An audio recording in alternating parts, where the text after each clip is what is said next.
Good morning and welcome to Rose Red Homestead. A couple of months ago, one of our subscribers asked if we could please do a video on whether or not cast iron cooking was safe.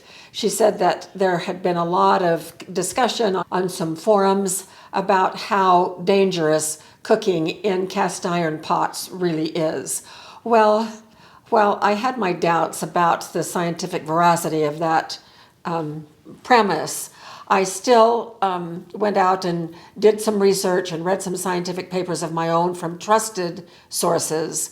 And so today I want to talk about fact and fiction about cooking with cast iron. Now, this is just not my opinion, even though I do have a pretty strong opinion.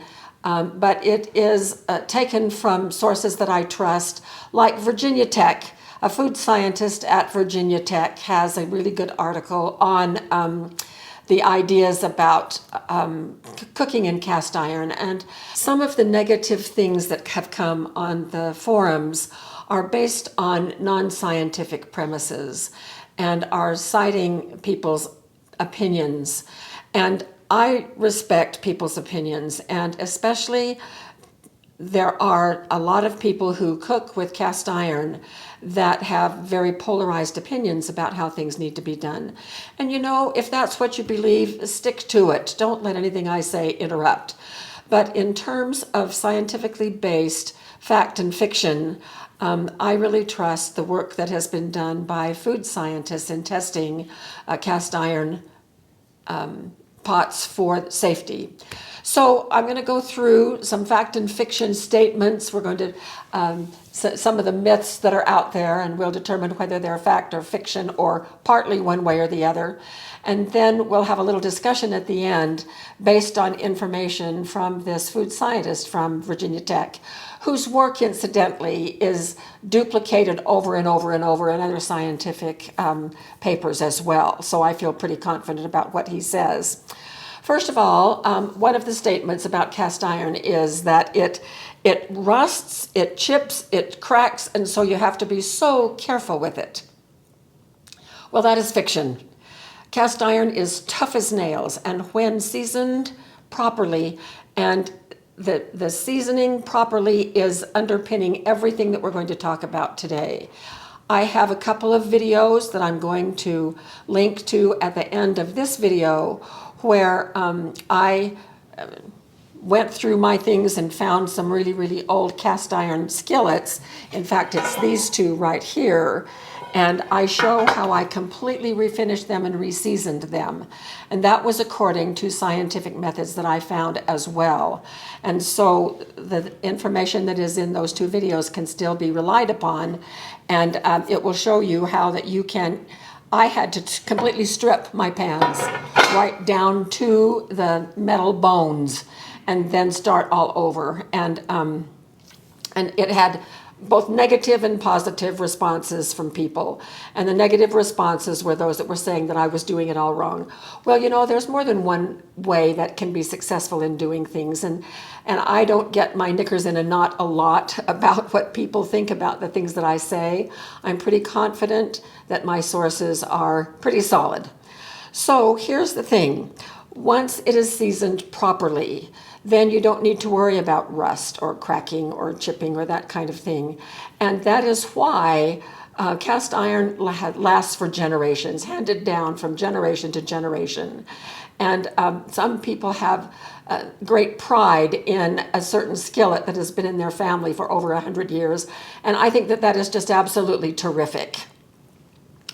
So the second one is that cast iron skillets, for instance, if I want to sear a steak in this pan, and this is one of the ones that I did refinish, and it's just about my favorite pan. I think it is a 12-inch, and it's very, very old, and it just refinished beautifully. But if I want to sear a steak in this pan, the thought is that because it heats up so evenly, I can really do a great job searing a steak. Well, actually, that is fiction. Cast iron does not heat up evenly. If you put it over a flame, the spots on the skillet are going to be very hot in the circle of that flame. And then it will be transferred to the rest. But there are hot spots and cold spots when you first start heating it up.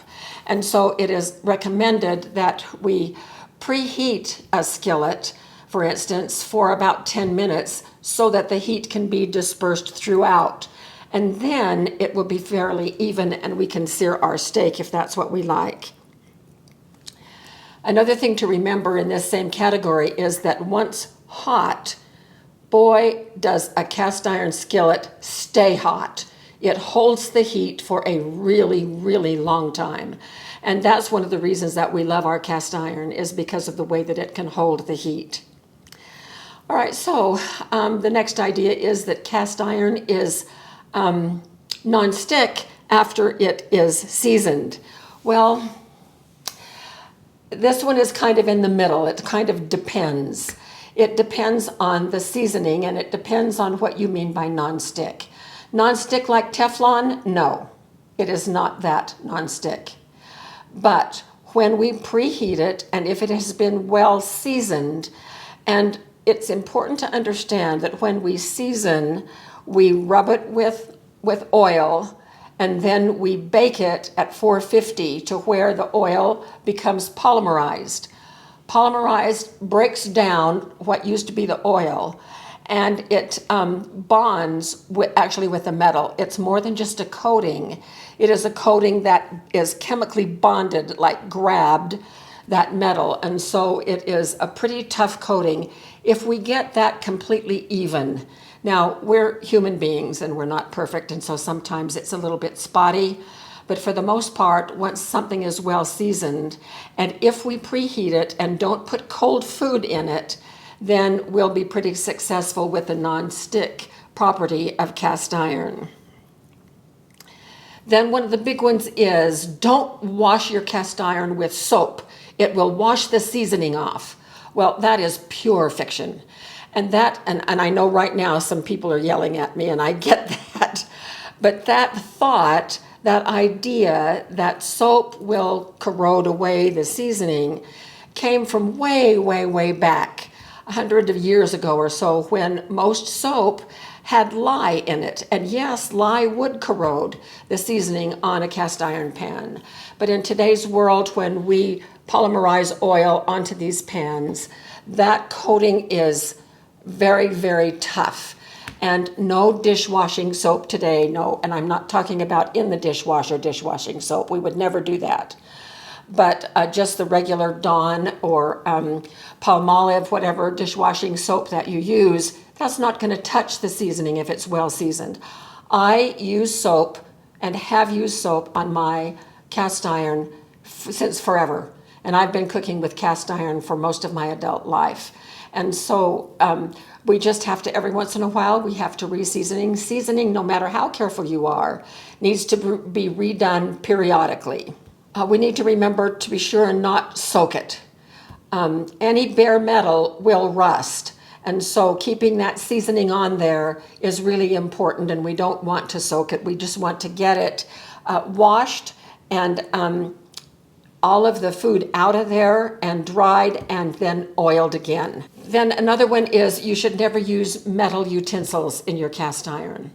And this is, for the most part, fiction. And metal utensils, so long as we're not digging and gouging, that might scratch that seasoning, we're okay. If we just use regular sliding it pretty parallel with the bottom of the pan, we're okay. Wood is fine, but metal is also fine if we're a little bit careful with it. Then there's one that says don't use cast iron for cooking acid foods. And this is another one that kind of depends. For the most part, it is fiction, but of course it comes with some caveats.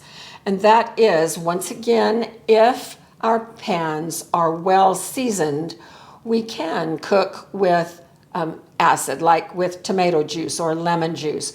But we shouldn't do it for a really long time. You don't want to be simmering spaghetti sauce for 5 hours in a cast iron pot.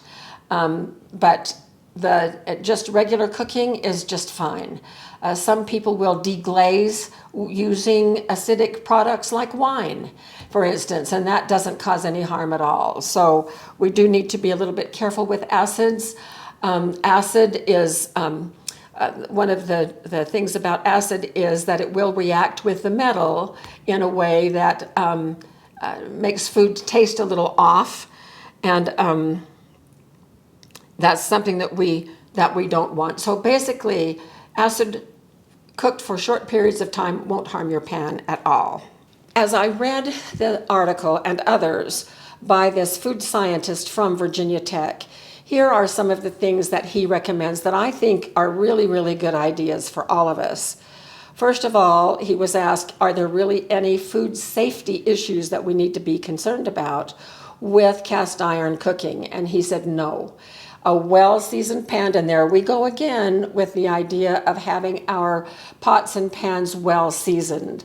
And well-seasoned, and again I'm holding up my favorite example. This one that is well-seasoned, I brush with oil every single time afterward, and I have re-seasoned it a couple of times since I did that video a couple of years ago. And I just coat it with a coat of fat, put it in the oven, and follow the instructions that I give in that other video. And this has stayed just fine. Now, one of the things that can happen when we cook with cast iron is that the pan itself, if there's any exposed metal, it can the food can obtain some iron. Well, the good news is that the iron that comes from cast iron is a safe kind of iron. It is safe to consume that. You don't want to consume a whole lot of it, but nevertheless, and this is, I think, where a lot of the negativity comes from when people say that it is not safe, that cast iron will do this to your food and that to your food. Well, again, understanding science a little bit will help us understand. I read a couple of studies that compared the content of food, the iron content of food before and after it had been cooked in a brand new, a new cast iron pan. And the fact that it was new and not, and it was supposedly seasoned, but when we season over and over and over again, and that polymerization, that polymerized layer builds up and builds up to where we have a really well-seasoned pan, is different than a brand new pan. So that might explain some of the accumulation of iron in this food that was in this study. But what they said was that the foods ranged in their accumulation amounts between about 3 milligrams to 7 milligrams additional iron. All right, so when information like that is presented in the popular press, a lot of times they'll use the word, and the iron content was doubled or it was tripled without providing the metric, the measure, the scale. So between 3 and 7 milligrams. Well, what is a milligram? A milligram is 1/1000th of a gram. So here's how you can think about that.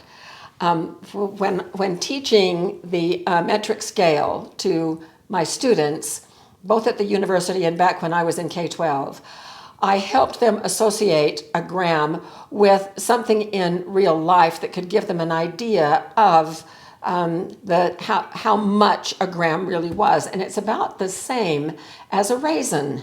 One raisin equals about the same weight or mass as 1 gram.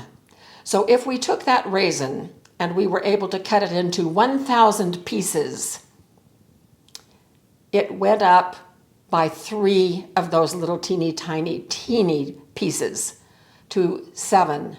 And so looking at it that way, between 3 and 7 pieces of 1/1000th of a gram, it helps us know that it's just minuscule. So understanding science helps us cut through the hype and the negativity sometimes when people use terms like double or triple the amount of iron. Oh my gosh, you mean there is, instead of 1 little tiny piece, there's now 3 pieces? Ooh. Then another thing that he says is to season it thoroughly.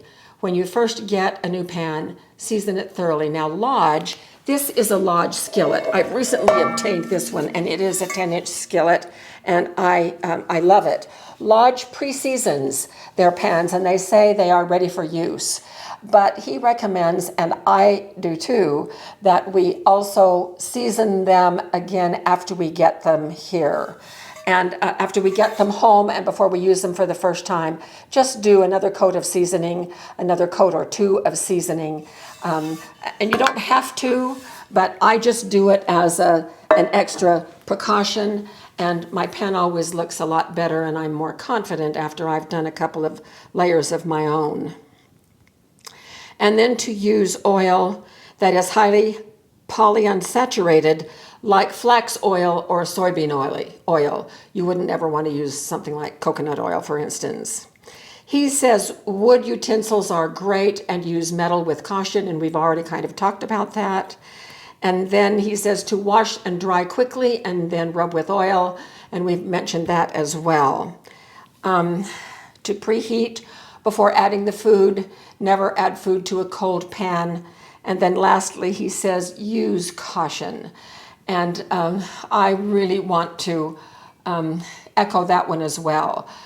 Cooking with cast iron, these pots get extremely hot and they maintain their heat for a really long time. So do not assume that because you have turned the heat off under the pan that you can touch it in 15 or 20 minutes. Just be very, very careful so that you don't get any burns. So that is pretty much the discussion on fact and fiction regarding, those are the most common myths, I guess we could say, about using cast iron. But the bottom line is, you know, sometimes we just get so wrapped up in the hype that is going around. I continually be amazed by some of the things that are occupying space in my news feed as I filter through on my phone. I just think it's a whole lot of fluff. And so a lot of things are, a lot of discussions, a lot of headlines are designed as clickbait, and the discussions are completely designed to get you riled up about things. So cast iron has been used for hundreds of years, very successfully. They're, from my perspective, a very important part of what we plan to do with our off-grid preparation for cooking. Any downside is more than mitigated by the upside of everything that cast iron pots can do for us. So I have no worries whatsoever about food safety in using cast iron, and just the maintenance is, it's not hard to maintain. It just takes a couple of minutes to, after you have washed and dried a pan, and I always use paper towels to dry my pans because the blackishness does come off on my dish towels. So I will use a paper towel to dry it, and then to wipe it with oil just takes a minute to do that. And then to reseason as needed when you can see that the seasoning is wearing thin down to the pure metal. So I hope that this helps you. I hope this has presented information for you to think about as you make your own decisions about how you will handle cooking with cast iron. So thank you so much for joining us. We appreciate you more than we can ever express. And we will see you very soon for lots more videos.